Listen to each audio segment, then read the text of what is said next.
Good morning, guys, and welcome to another Bloudam and Extreme Fishing episode with updates and news and everything. Let's get all the info out first.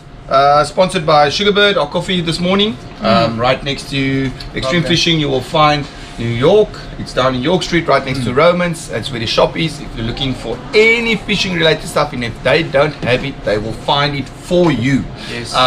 So yeah, if you're new to the channel, if you're new to our info talk on Monday mornings, welcome, and remember to subscribe. Let's sort out, we've got a rod here in front of us, and yeah, so I'm going to put in the description, there's a link, or you can just send me a WhatsApp. My number is here. Last time I forgot to put the number. No, it's that side. It's that side. No, it's there. There's my number.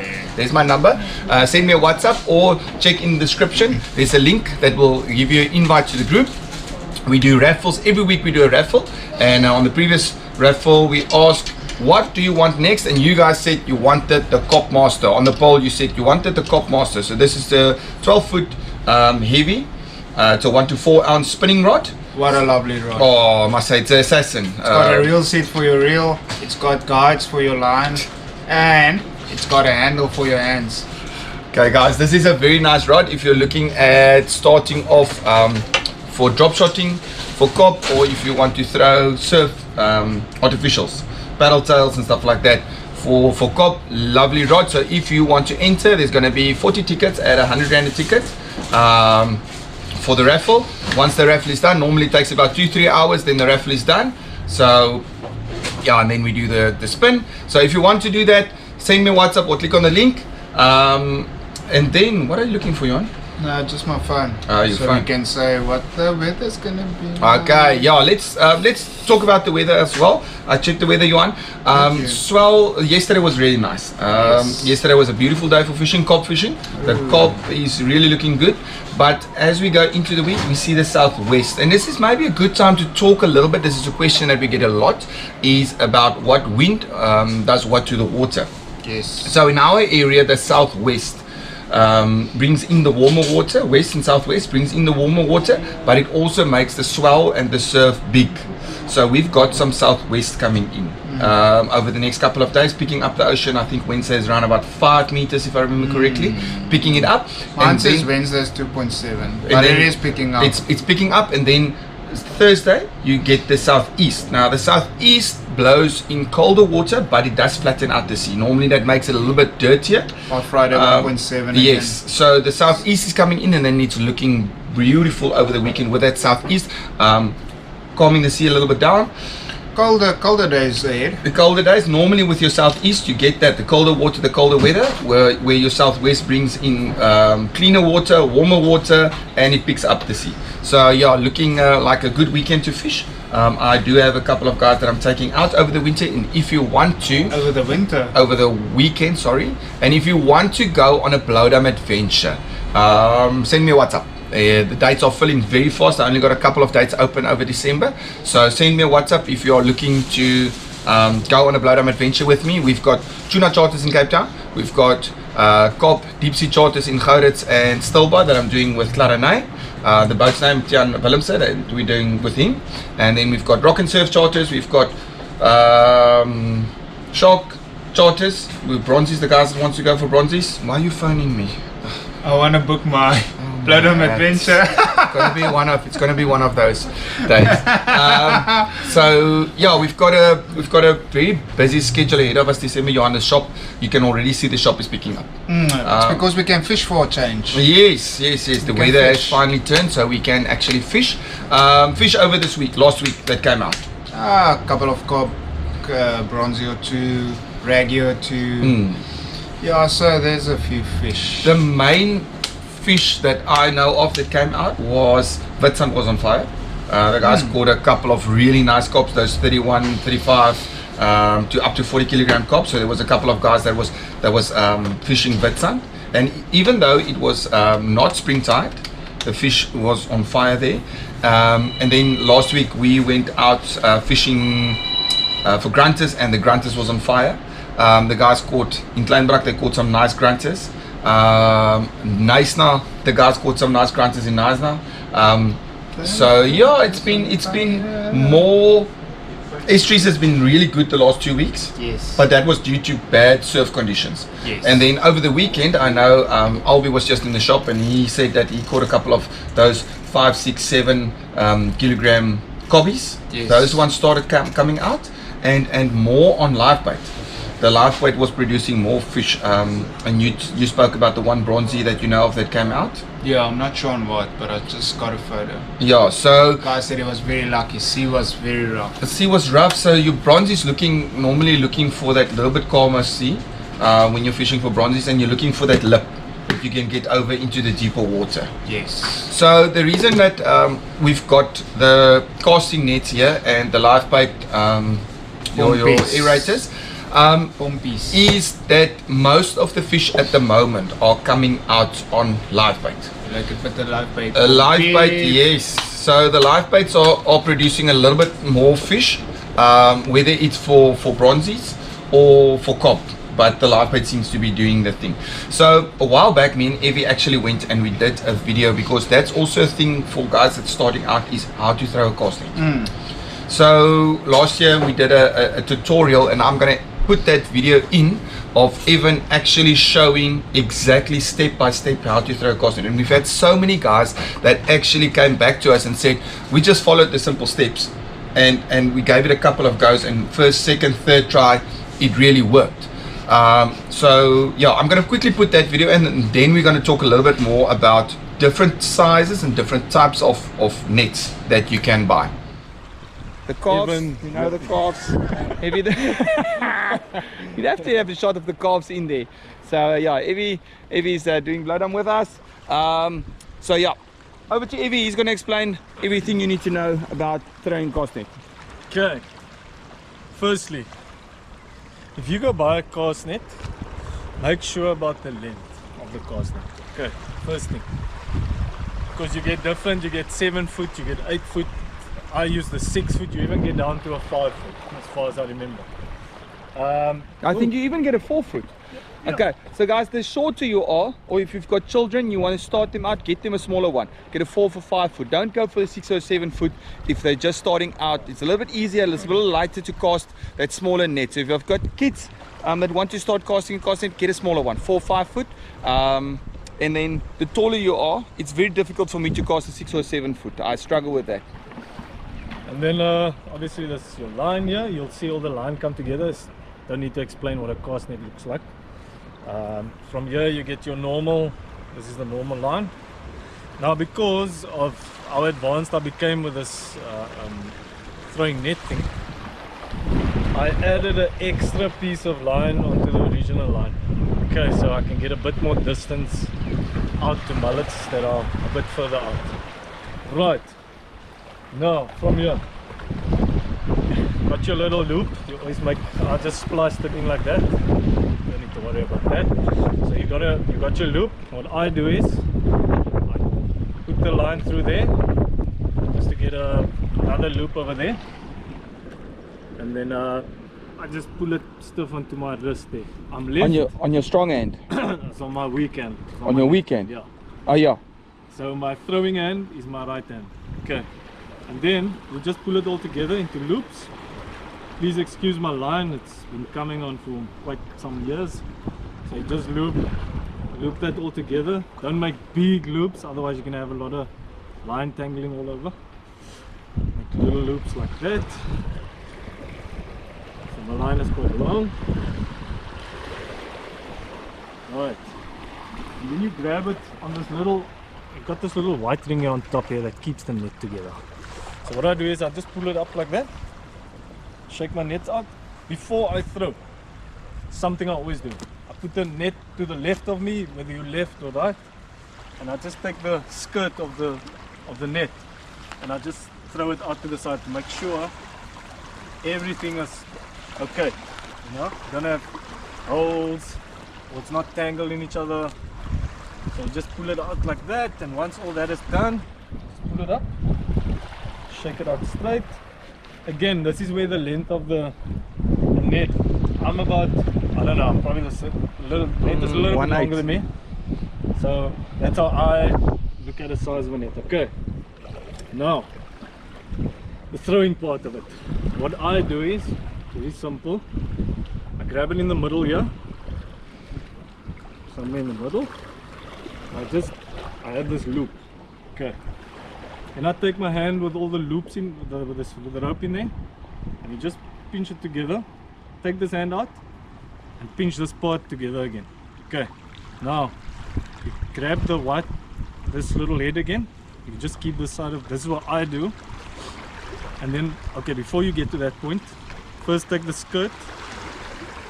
It's better to, when the net lays in line like this, it's better to take it like in line with your hand. Just put it in this hand. I pinch it with 2 fingers. I see guys do it with their thumbs. Whichever way you feel comfortable with. I tend to take my 2 fingers like this and my thumb. So then I take the bottom of the skirt. You don't want to take it here. You can have a very, very uncomfortable stroke. So I take it at the bottom where this part is running down to the bottom of the skirt there. But just long enough to where you're comfortable in keeping it open. Because if you're going to take it all the way down here, I'll show you what happens. You're going to sit with this. So you need to make sure you have it at least where it's like open.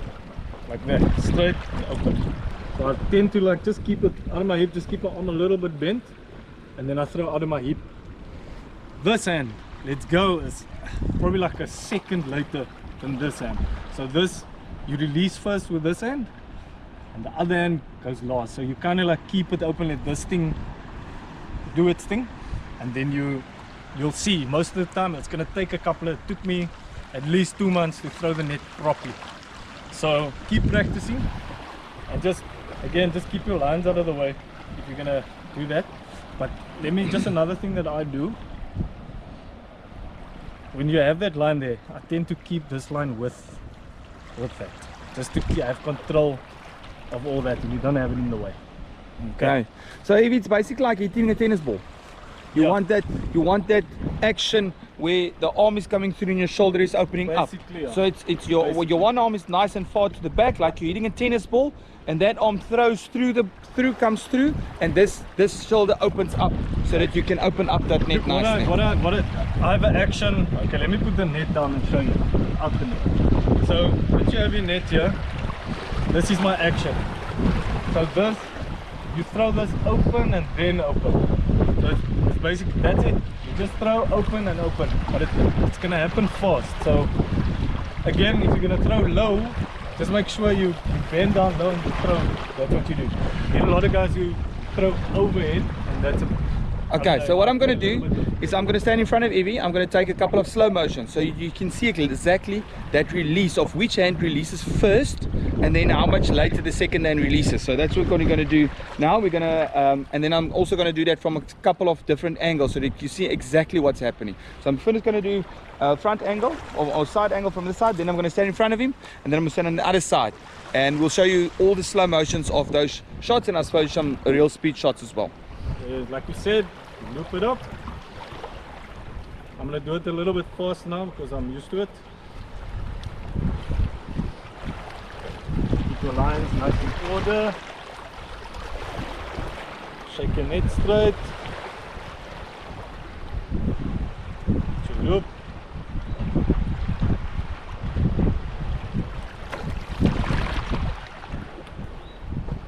Take that. Okay. That's it. Okay. Hopefully we can find some fish. Ah, I see some there.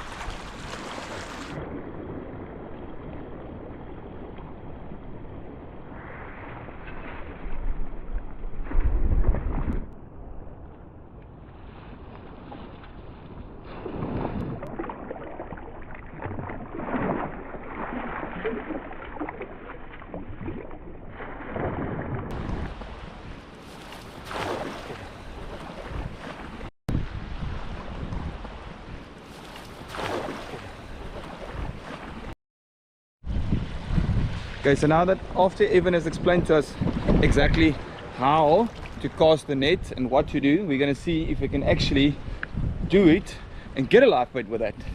So let's see if he's on the hunt. We did see as we were coming in with the boat We did see a couple of liveys around here, so let's see if Evan can find a couple.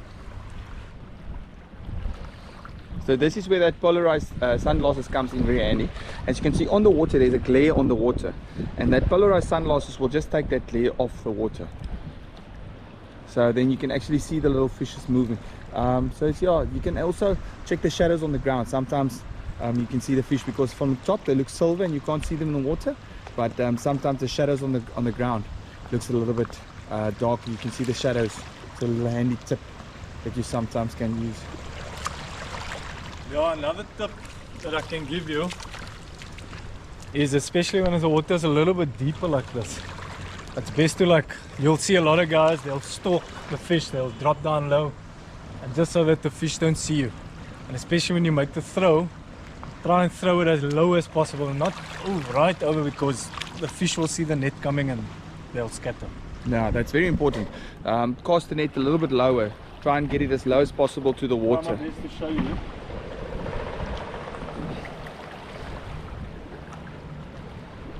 Let's see if I can. There's a bit of a...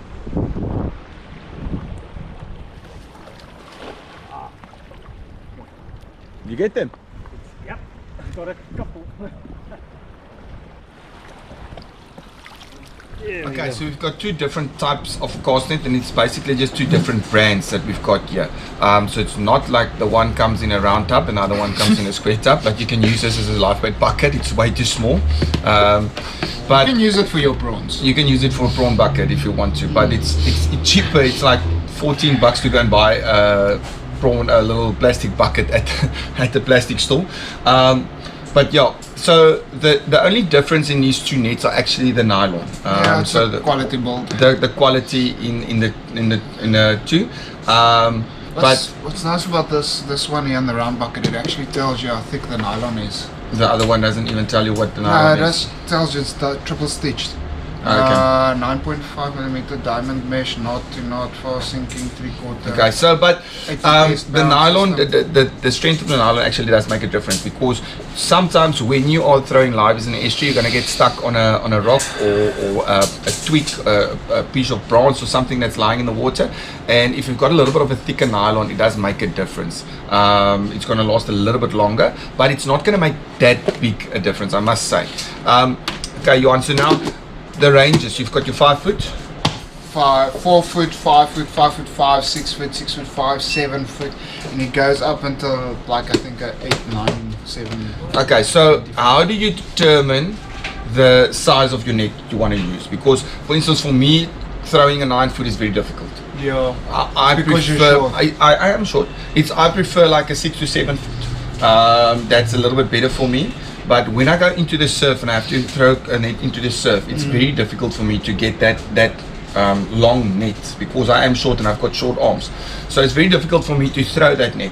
So sometimes I prefer like a little bit shorter, maybe a 5 foot, just to make it easier for me in the surf. But when you're going down in foot, you obviously your range that you are throwing is a little bit smaller then. Yes. So it is nicer. I like it when I can stand on top of a bank and I can throw down on, not on a bench. A bridge, yes. A bridge. Then I can throw the net down. It's a little bit easier for me. Yes. Size dependent. Experience where you are with your net. Usually going smaller is much easier, as you said, and then lengthwise. Doesn't help you short like you and you want to do a 6 foot. You're not going to do the whole potential of the net. So rather go small, go easy, and enjoy your cast. Yes. Yes. Okay, casting in a. Let's go first with surf. Casting in a surf. For your, what are you looking for when you want to throw mullets or you're looking for mullets? Yes, obviously looking for mullets. But when you're in the surf, you're looking for that 2 waves with that yellow foam. Oh, in the surf. In the surf, you're looking for that 2 waves with the yellow foam. Normally, they like the mullets like that yellow foam area. I love it. And then something very important: get yourself a proper pair of sunglasses, polarized sunglasses. It really makes a huge difference when you're looking for live bait. When you get nice shades like these, Costas, get a little band. get that thing at the back of your head. You don't want to lose this.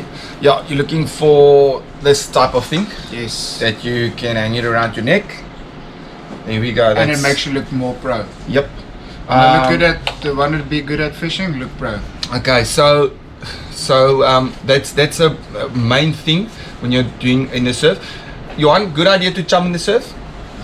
It's not gonna help you much because it goes away very quickly. Yes. Even if you put a sand pin with like a little it's gonna help them for a while, but you have to stand still in the surf for quite some time. Yeah. So rather bekruip them, hunt them, stalk them. Yes. Okay. Something that I've seen, and it's very important. As soon as you cast the net, don't float the net. Try and cast this as low as possible, because as soon as you float it, the shadow of that net coming over, these mullets are not stupid. Then they tend to scatter, and that net in the air, when it hits the water, they scatter a little bit out. So try and cast. That is why you're looking for a net with lead weights. Yes. With lead weights. So try and cast the low. Try and cast the net as low as possible over the water. Yes. And then the first thing that you do, what I normally do is when I buy a net, extend the rope. Yes. I don't know why they put short ropes on it, but that rope is 2-3 meters, and normally the mullets are on that 4-5 meter range. Because the people making the nets aren't fishermen, they net makers. Okay, so yeah, that's extend your rope immediately. Use short ropes. And then when you go into the estuaries, what you're looking for, and I like to use a little bit of anchovy oil. It just flattens that water out. That oil on top of the water, it just flattens the water out. Chum a little bit. You can mix your pilchard, old pilchards or old bait that you don't use anymore. Mix that up with sand, or some people use rice, some people use pap, some people use there's a lot of different stuff. Bread. The cheapest one. But throw in a little bit of anchovy oil in there. Make like a meatball, a fricadelle. Throw it in the water. That anchovy oil will dissolve in the water, and then what you're looking for is any variation. You'll see that the water is flat, and you're looking for any kind of a ripple on the water, and then stalk them. Try and stay as low as possible to the water. I know it sounds funny when you're saying that, but try and stay low, cast low, and that's normally a good way to find them in the estuaries. Johan, also a big difference between estuary mullets and your ocean mullets, your sea mullets. Much stronger swimmers. They last longer. They don't die that easily. Yes. And when you are hunting for cob and garry, you want that vibration. Yes. Because they hunt on that what do you call that line? Vibration line. No man, that line. They hunt. They've got in Afrikaans you call it sail line, but that's the line that picks up. Sideline. That's the line that picks up the vibrations of the fish hunting. So you want that vibration, and that's why when you're fishing with paddle tails or anything, it's about the paddle. It's not about, some say it's about the color, but they're looking for that vibration. Fish are colorblind. So they're looking for that vibration. So the better quality livey that you've got, the more vibrations it will put off. So yes, try and get that in when you're in the estuaries. Try and go in the estuary mouths so that you still find those on that pushing tide, so that you still find those ocean mullets, the green ones. I would almost say, not the brown ones, the moderpense. Okay, so now when you've got your mullets, now you keep them alive. You need to keep them alive, and I promise you, I've been using this product for the last 2-3 years. Absolutely amazing products. It's the little aerators. And now they come in the H3 and in the H5, so it is a little bit of a price difference, but both of them brilliant products. This has been a complete game changer. We used to plug in with a cable into the lighter on your bucky, and then we used to have a lot of stuff on the boat so to keep them alive, and extra battery packs. But since these products have come out, you just charge them. It's a rechargeable battery, and the battery actually lasts really long. We've had these batteries last up to 36 hours if you put them on pulse mode. So they've also got 2 modes. You've got a mode where they go only the one, the bigger one, the H5. It's got the pulse mode. Yeah. The H3 doesn't have the pulse mode. The H3's got only 1 outlet, where the H5 has got 2 outlets. So they got exactly the same batteries in them, Yes. making the H3 last longer. But the H5's got the 2-pipe system. 2-pipe system, and I love the pulse because I use these to keep my swimming prawns alive, my little estuary chockas alive. I've kept pink prawns alive with this thing.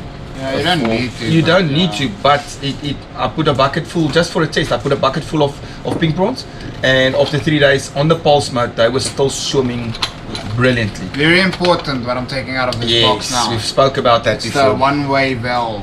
These things aren't waterproof. Or if they get wet, they're gonna break. If they break, they're gone. If they're wet. Also the